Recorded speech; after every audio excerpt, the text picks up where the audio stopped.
Hey, this is Sri Hari from Mr. Phone, and today we are here to talk about the all-new Vivo V15 Pro. Now, this phone has a lot of futuristic tech packed inside, but that has raised a lot of questions. What is the pop-up camera? Is the pop-up camera safe? Would it break? What is the point of having multiple cameras? Is this phone really worth it? So these were the questions that were posted all over the internet on different videos, on different channels, even on the Mr. Phone channel and our videos. So we associated with Vivo in an attempt to answer as many questions as we could and just simplify the Vivo V15 Pro for you. So without any further ado, let's jump right in.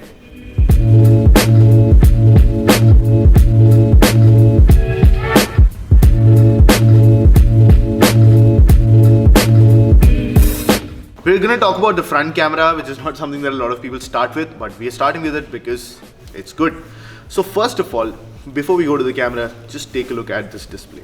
It's a true notchless design. The Vivo V15 Pro, just like the Vivo Nex, has a true notchless design. Now, I am a fan of this. I think Nitesh should right now edit all those parts from the videos where I've said how much I hate the notch, because I do. And seeing this is just bliss. No notch, no obstruction whatsoever, a clean experience. Now, this is the pop-up selfie camera. I think you can see that this thing popped out to recognize my face, and this has actually become much faster than previous Vivo phones. This can actually do face unlock very quickly, just comes out and goes in. The front camera that you can see right now, the camera in and Nitesh in, is a 32 megapixel sensor. It's one of the largest resolutions that you can find in a lot of phones, but there is something more special about it. This is a Samsung sensor. It's a GD1 sensor, and what it does is, of course, it has 32 megapixels, but it uses something called pixel binning, where it combines 4 pixels to get one effective pixel. Bigger pixels mean better quality, better light sensitivity, and of course, which means a better picture. So I think you can see a selfie on the screen right now. This is the selfie taken with the 32 megapixel camera at the front. Now, that is for the front camera. Another question that a lot of people have is, what about the pop-up mechanism? It has to go in and out a lot of times a day if you are someone who takes a lot of selfies. Then what about that? Well, Vivo has been working on this tirelessly for a few years now. The fact that they test it out thoroughly before they sell it to you actually precedes the fact that Vivo has already been making consumer focused phones with the pop-up camera for a long time now, which means that they know what they're doing. So now we talk about the triple back cameras. The triple cameras have become a trend today, but what are the 3 cameras on this one?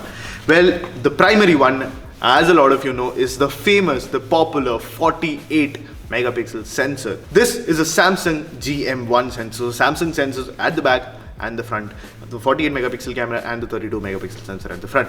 Now, this one is again using the pixel binning technology, which means that you get a better quality image with good dynamic range, with good colors, with good details, but you get good quality images out of this because of the pixel binning technology, which also means that you get an effective 12 megapixel picture out of 48 megapixels of information. I think you can just picture how 48 megapixels of information is just shrinked into 12 megapixel and how dense those pictures will be. Now, apart from that 48 megapixel sensor, the one problem that a lot of people asked is 48 megapixels is creating a lot of buzz. There are different sensors. There is one from Samsung, there is one from Sony, there is one that Lenovo is working on for some reason, but we have the Sony and the Samsung sensor, which is the most popular. Now, the Sony sensor is a much more expensive sensor, the Sony 586. This is the Samsung GM1. Samsung GM1 is a much more budget oriented sensor, which means that for the price that it's being offered, I think it's a really good alternative to all the other competitors that the phone has. Now, apart from the 48 megapixel sensor, you also have an 8 megapixel ultra wide sensor, which you can use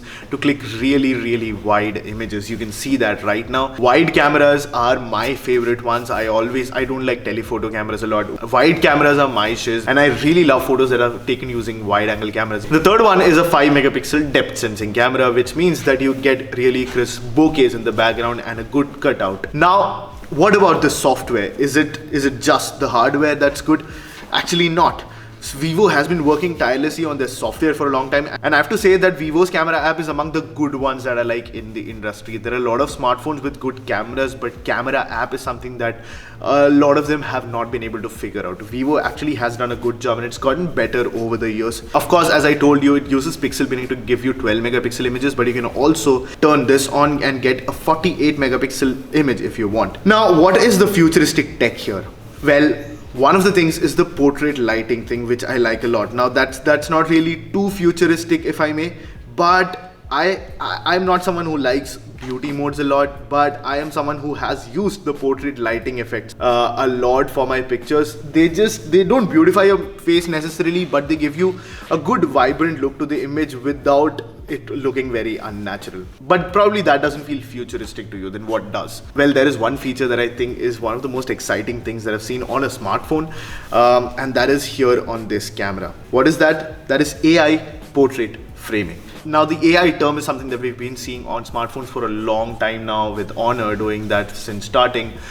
We have now Xiaomi and almost every player, Poco, everyone in the market having AI on their cameras. Now, most of them, what they do is generally do an AI color boost to their images. Now, well, that is AI once you've clicked the image. But rather than trying to get the pictures that we've clicked look better, why shouldn't AI help us to click a better picture in the first place? Now, that is what AI portrait framing does. Now, while you turn AI portrait framing on, the one thing that you'll see right away is that it'll let you know how to compose your image well. If you talk to someone who's a photographer, talk to someone who's a videographer, they'll tell you that composition is the most important thing when it comes to framing a shot, when it comes to a good picture. Colors, details, the editing, everything comes later.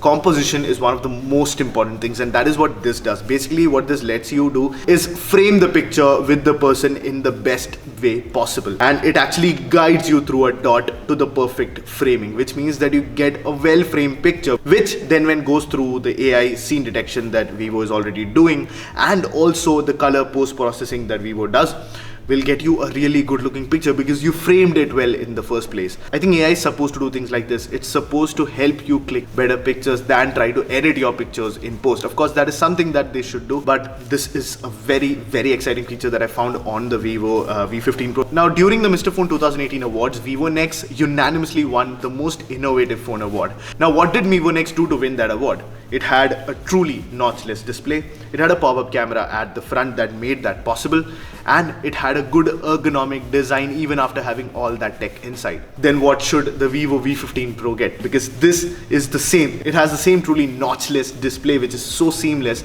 that you will love using it every day. It has an even more ergonomic design because it's much thinner than the Vivo Nex and lighter too.